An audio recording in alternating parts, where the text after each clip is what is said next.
জোট ব্যবসা নিয়ে আসলে বিএনপির দুই পক্ষের পাল্টাপাল্টি ধাওয়া, গুলি, আটক ৬।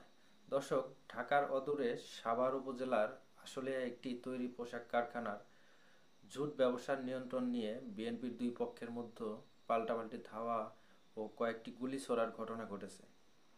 মঙ্গলবার বিকেলে আশুলিয়ার কাইচাবাড়ি এলাকায় এ ঘটনা ৬ জনকে আটক করেছে পুলিশ। ঢাকা জেলা যুবদলের সাধারণ সম্পাদক আইয়ুব খানের লোকজন এবং আশুলিয়া থানা শ্রমিক দলের সভাপতি জায়েদ আলীর ছেলে মোহাম্মদ আলমগীরের লোকজনের মধ্যে এ ঘটনা ঘটে। গুলি ছোড়ার বিষয়ে নিজেদের নির্দোষ দাবি করে একে অপরের বিরুদ্ধে অভিযোগ করেছেন।